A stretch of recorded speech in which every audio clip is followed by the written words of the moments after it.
Also parents here, though, of children in younger ages and older ages, even off on their own, married, children of their own, maybe even grandchildren of their own, that their kids are on their heart. And we can see ourselves in this story a little bit as a parent still. And the last message, or next to last message we'll do, is the elder brother. And I'm telling you, the elder brother can jump up and be a little bit of what can happen to anybody who comes to church all the time. We feel like we're carrying the load and we're doing what's right, and mama's attention and heart and dad's attention and heart and resources are having to go elsewhere. And there's a lot here to unpack. I love this passage. The Lord has been speaking to my heart as I prepared these messages, and it's my prayer that the Lord will use them to speak to us, no matter where we are this day as we navigate what's going to be a few weeks, and we'll have a few breaks around, maybe even a message or two break before Easter, and certainly Easter Sunday. Here's what I want you to do. Stand with me. Look to chapter 15 of the Gospel of Luke. I brought the 84 NIV with me this morning. And we're going to begin at verse 15 with verse 11 and just kind of traffic down to the middle part of verse 13 this morning. Jesus continued, the passage begins. There was a man who had 2 sons. The younger one said to his father, "Father, give me my share of the estate." So he divided his property between them. And here's where most of the message is going to focus this morning. Not long after that, the younger son got together all that he had, and he set off for a distant country. Some translations say far country. That's actually the title of the message. Prodigal Son, Far Country. Father, I pray your help this morning. Speak to me, Father. May it be that you would help me to share what you've laid on my heart, especially for the people who are here today, even those who would be watching today, Father. It's my prayer that you would help us to be sensitive to homes and people who are wrestling with this still today. Be sensitive to parents that we love, who are now even grandparents and great-grandparents that have children that are much on their heart, and even grandchildren today. But Father, especially I would pray that if there be a prodigal or two in here, that you would speak to their heart this morning and continue to speak to their heart in the days ahead is my prayer. And I ask this in Christ's name. And all God's people said, amen. You may be seated. Some of you aren't concerned about being asked because you have a bumper sticker that says that old familiar line, "I'm spending my children's inheritance." Not overly concerned about what they may or may not get.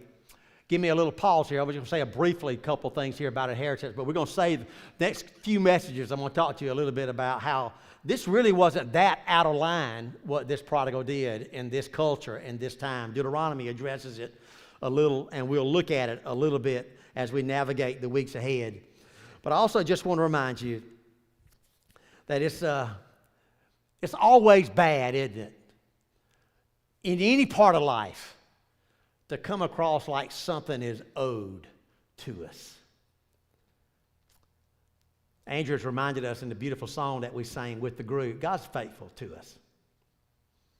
God is going to be faithful to us. In fact, I say this humbly. It's not a political message at all, but it's just a political blog from me, blurb, I guess I would say. To me, this is at the heart of socialism. It's at the heart of it, that we just think we are owed stuff. We ought to take care of people and have a safety net. But this attitude that gimme, gimme, gimme is not welcome with the people of God. Larry Burkett, who I followed for years with financial guidance and advice that I followed, and others now that I read, others that I follow now a little bit more, but Larry for years was the go-to guy for many of us in the Christian community. He always encouraged and tried to practice this a little bit, to kind of give to your children a little bit along life's way.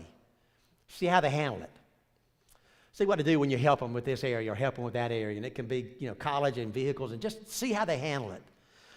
Because it would behoove all of us to kind of know, because some people can handle prosperity well, or a little bit extra well, and some it just causes all kind of poor choices to flow. And it's good to kind of know that. I like that advice and found it to be a worthy thing as I watched families with way more means than us practice this and do this and kind of get a feel and then be in a position maybe to help guide loved ones and grandchildren about things. But this attitude that begins in verse 12, I believe, Father, give me my share, is contrary to what even the Lord said in Luke 12:15. Beware, he said. Be on guard against every kind of greed, he said to us. Literally, the New King James says to beware of any kind of covetousness. Straight from the top 10 commandments. I often wondered about coveting. Think of those sins in the top 10 commandments. It just seemed in my earlier years to not really be quite top 10 material. But the older I've got. Oh, wow. And been around a lot of families, especially those outside of my church family, and deaths happen. To watch coveting. To watch hurt happen. Because of what may or may not be left for people. It's not just a young person problem, though, is it? It can be a number one problem. It flows from not being appreciative of what we have and where we are. Damn, perfect singing this morning. Andrew's songs. Grateful for what we have. It shows up with our kids sometimes when they're comparing each other and trying to wonder, why that? Why that? Why they get that? Why you're doing that? Why are you helping that? It shows up also in ourselves when we just compare ourselves with others. Maybe in the family, maybe outside. Again, I think it's at the heart of socialism. They have that, why don't I have that? It's the country, give me mine. It can happen anyhow. It can show up at a preacher's house. One of the major concerns we have as parents is we are raising our children in a very materialistic world. And we don't want them to get caught up in this. We want them to grasp the truth that we're trying to live out, hopefully trying to live out well, that we are not about stuff. That life is way more, as Christ said. Our life consists way more than what we have and what we own. And one of the major reasons God has remotely blessed us is one so that we can continue to be faithful to Him, but exponentially, He has a great concern, a major concern that with whatever surpluses He blesses us with, we look around and see people in need and help them. And not be like the man whose barns were so full that all he thought to do was build bigger barns for all of his stuff. When the Lord said he was a fool. Because that very night his soul was going to be required of him. But the last thing all of us want to do is hoard. We want to help. This attitude of this prodigal permeates the society. It comes from the old man, the inherited man that we all have inherited from Adam. That causes us to think about my way or the highway and kind of just being sure that things are happening my way. Let me get to the meat of where I want to go. Because I don't believe, let me say this carefully, I really don't believe most of that message fits inside this house. And if it does, I pray the Lord will apply it lovingly right where it needs to be applied today. But here's we transition. The last thing I say along this first part of the thoughts is, you know what I get a sense of about this son? Let me say it this way. As a dad who, as I got older, I thought about how some of the things I must have done came across to my dad. And it just it broke my heart. A couple times I pretended to even run away and did kind of leave it to beaver thing. And got a little stick from the yard, a limb, put a little satchel thing on it with a little bit of belongings and took off down the road. And we're talking 9, 10, 11. But more importantly, how a couple times I could ask for a particular thing. In fact, let me say this. This is not part of the message, and I got to do this quickly because I do have a full message here before I get here. So I'm not appreciating. This is about the prodigal not appreciating his dad.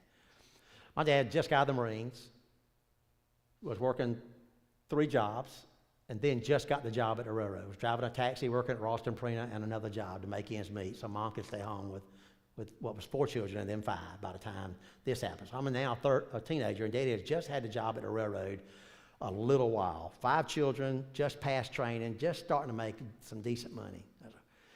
I wanted a shotgun for Christmas. I mean, I wanted a shotgun. This was 12 or 13 the first time. Looking back now, I know that just 5 children and taking it every good Christmas, just couldn't get it. I sulked off and on for a whole year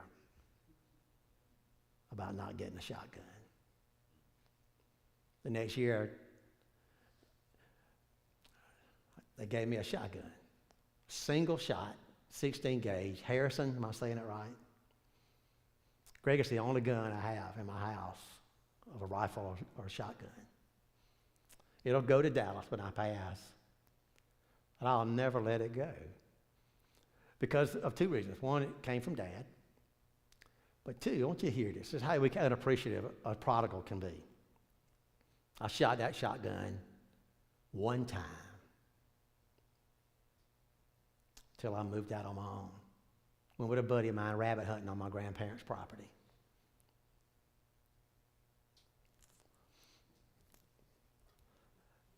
I get a sense this prodigal valued stuff more than he did his dad, and I can't imagine what that would have had to do to his dad's heart. And we don't mean to come across this way, the best of us, but sometimes we can, can't we? Not just young, but and not so young. Man, the last thing we as the people of God want to do is ever come across like we value anything. Taylor, your Facebook post this week, right on. Just thought how wonderful it fits to me. I just thought this. We ought to value and care more about people than anything else. And right or wrong, whether the prodigal meant it this way or not, it had to just kind of send a shot across the bow to his dad. All I care about is your stuff. He goes to a distant land. And the last thing we want to do, y'all, the last thing we want to do is come across that we value anything more than people, stuff more than God. It's destructive.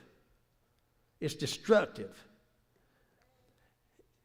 It's destructive to value anything more than people and realize how important they are than any stuff. In fact, I had a dad who's now attended our church for just a few years, and boy, he's still active in his other church, well up in years. And this dad, children, keep this kind of generic, just a wonderful man, older than me, a good bit older than me. His first wife passed away. That's how I got acquainted with him. It's through his kids who were coming to the church. His first wife passed away, and I just went to visit family. Even though they were active at their church, just the kids come here, I was going to visit. And then he started coming for a few years. And this is what he said to me. So his wife passed a few years later. He remarried, and he sat down with his children. And he told me, so I want you to hear this, Tim, in case you could ever use it in a conversation with some counseling with people. Sat down with his children, they're all adult, 2 to 3 were already married at the time, and he said to them, he said, you're going to see me treat this new wife way differently than I treated your mom. This was a godly man, too. I mean, a man that just really walks with God. He said, I didn't do all the little things I should have done. I didn't show how I felt about her in front of y'all. I didn't free my schedule to go places with your mom, like I should have. And I'm deeply regret it now. I can't go back and fix that. But the best I can do is tell y'all how sorry I am, and then also prepare you that you're going to see me do these things because I should. That's kind of what it looks like to value people. We can't always fix what's happened, but we can start now and fix what needs to be fixed. It says in verse 13, though, again, the meat of the message this morning, not long after that. The New King James says, not many days after. You know why I paused on this to spend some time? Because as a pastor, and just as a man, but as a pastor especially, and a youth pastor before, I've seen it doesn't take many days to wreak havoc in your life. It doesn't have to be a long window of time before a tragic set of circumstances can occur. I've seen it with married and single and young prodigals like this young man we assume was, and those much older, who just assumed the grass has got to be greener over there than it is here. And come to find out that the sin that Satan gave them the impression promised freedom was really just sin that was leading to them being in slavery. Thomas Harley said this. This is one of the neatest quotes I gathered years ago. A man's worst difficulties begin when he's able to do just as he likes. That's why David, whose career was like a zenith, every major battle was won. Everything was going great from Goliath till him taking the throne. Every warfare, every battle, everything was like going like a 10, 12 pitch roof, just going straight up like a home run until Bathsheba. When he should have been at war. He should have been elsewhere with his folks. He's not where he ought to be. He's not doing what he ought to do, and he's not looking where he ought to look. And he goes farther than the look, and he goes farther down the look, and he goes into adultery, and then he goes into murder. And David's life, he was always a man after God's heart, but it's like he pinnacled on a roof and traffic downward. It said about Lot, he kept pitching his tent towards Sodom. Kept pitching. Abram let him choose which way to go. He just would pitch and then go a little farther and a little farther and a little farther. It's kind of like this prodigal. He got in his mind he wanted this and he wanted this, and so he goes a little farther and a little farther. And it's the trick the enemy always does. He takes the desire that's in our heart. He takes the desire that's already circling here. He takes it and just pulls us down a path. And he's pulling, but we're going there because that's where our desire is to go, and traffic. This isn't just a message for young folks. It's not just a message about people sowing their wild oats and going off. This is a passage that kind of fits where inside the body and outside the body we traffic. Not many days. Not many days. That phrase jumped out at me looking over this again. Just not many days. It doesn't take much. I've seen a party. Things go bad. I've had folks go on trips. Things go bad.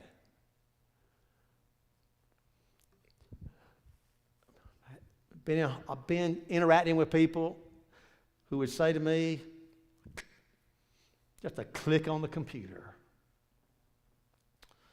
and I'm in a far country.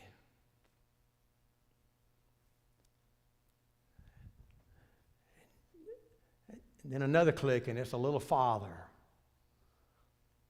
One of the concerns I have about any vice the enemy tries to traffic us in and get us held onto it. You know what's true about the enemy? Whatever the vice is, he gets us to where it takes a little more of that vice, a little more, and a little more. Because his goal is not just to trip us up here and there. His goal is to get us where the prodigal finds himself, in a pig pen, a cesspool. Reminds me of what Erwin Bombeck said, the grass isn't always greener on the other side. The grass is greener over the septic tank. And many times I tell you that's where the enemy is trying to lead us. I love this passage. I love the challenge of it, even as much as that. Can I also have you backtrack with me just a little? It says he got together all he had. I've helped many parents. Let me be careful. I'm not sure I've helped many people. I've been in a room and met and cried and prayed with many times, many parents, and seen God do some wonderful stuff in their heart and with young folks, those not so young. And I often think of these things. You know, even as a parent, there's some good things that are hard. When we moved our kids to Georgia, Dallas to Georgia, and Lauren to Ohio, I got to tell you, walking out of that dorm room at Georgia and walking out, I don't even know where we put Lauren the first time in Ohio. Boy, I'm glad she's not watching this. She's traveling to Pigeon Forge right there, or Seaverville. Somewhere in Ohio, we dropped her off at the college. Unloaded. You know, you get in the car. I'm not ashamed to say, man, it's just emotional. It's huge. Dallas bought the house, helping him load up. Now he's not just going off to college, he's moving. It's emotional. And then after a few years, Dallas, you're feeling pretty good about this stuff. You're feeling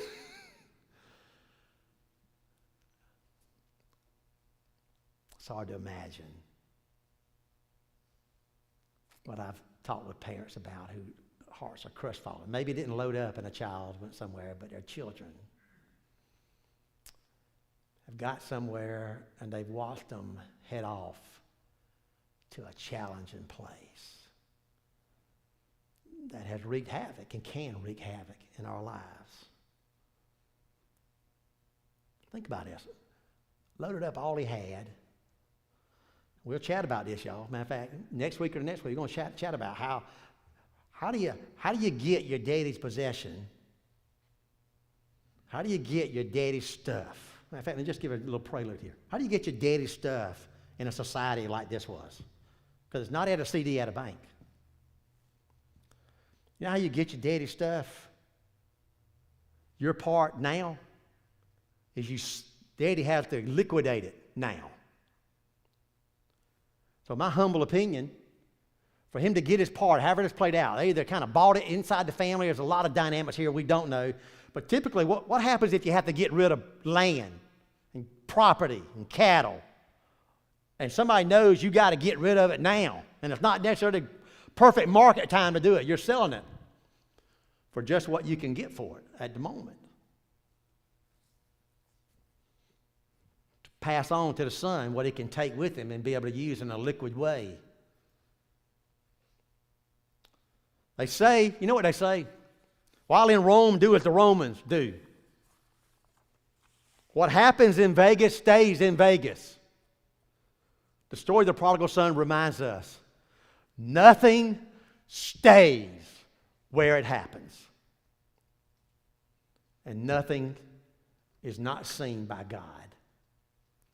And my experience as a man and as a pastor especially has been the chickens, they always eventually come home to roost. Let me share this and then move to a close. A few thoughts before we close. Daddy and I, somebody connected with our family. That's the best way to connect to our family. You can understand my parents love so many people. Serious drug habit. Married, children at this time, and been missing, which would happen. Just wig out sometimes. This is what I mean. It doesn't take long down a path that the enemy takes you farther and farther and farther and farther, and then you're in a critical, serious place. So Dad was going to be going to, for lack of a better term, a particular facility in a particular part of town that the word he got and trying to help these folks, and they were trying to stay distant from it, where this person could be, and in essence, trafficking themselves to older people, horribly older people, for drugs. So I said, I'd go with you. We went. Never been anything like this. One and only time. Wasn't there. But it's exactly like you think any New York City thing where they go into these abandoned homes or facilities and you just see people everywhere just gone. They're out of their minds, not hardly aware of your presence. Filthy, dirty. That's the end of this story with this prodigal. Not addicted, pig pen. And it just took a few days down a path. Here's the prayer that I have for all of us here. I'll say again, if there's prodigals here, and I realize I've covered a host of subjects, and I may have you in a spot, and I sure want you to know, nobody, one thing I know about people in church, nobody ever thinks, wonder what Tim's doing down there at the altar. And I realize this message fits a lot of places, but I want to say again, even right here, if this is a place where you are, whatever it could be, because I've learned the Holy Spirit applies things in scores of ways that we don't even imagine. If you're beginning down a path, I beg you to stop right now. Plead with you for your sake, your family, parents. But also I want to just say a word as I close to parents and grandparents here. Phil Robertson, the duck commander, somebody I'd never heard of until Dallas got enamored with him, and now just followed him for years. And won't go into his story, but if you follow his story, he's a perfect picture of a person who the God brought back from some low places. Powerful testimony, unapologetically loves the Lord. Even, matter of fact, you probably have heard last year or so, child that he had, did not know he even had this child that happened in these wild days, has just come to be part of their family. It's kind of a neat thing to read about, hear about. So it happens.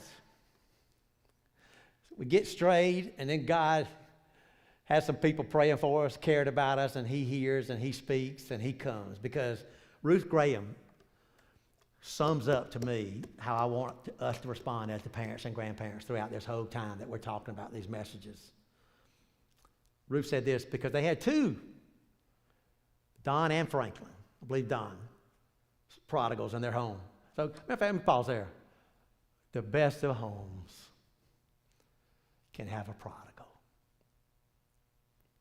Ruth Bell Graham and Dr. Billy Graham had two. I can't think of anybody in my lifetime who's impacted more people for the Lord. This is what she said, how her and Billy navigated them. Here's what you got to do, and here's what we did. We must take care of the possible and trust God with the impossible. We are to love, affirm, encourage, teach, listen, and care. We can't convict of sin, create hunger and thirst after God, or convert. These are miracles. And miracles are God's department. So I wondered, Andrew and our musicians come, if there'd be somebody here that would say, Brother Tim, it's a good message for me. Good message for me to hear this morning. And I need to talk to the Lord and seek his forgiveness and help. And even as much, I wonder this morning if there's some parents, maybe a grandparent or two, maybe siblings, maybe you got dear friends, and you'd like to come and just call their name out before the throne, to do what we can do and to leave the real hard stuff to the God who can do it. God's speaking to you as Andrew and the musicians sing, come, y'all, come, come.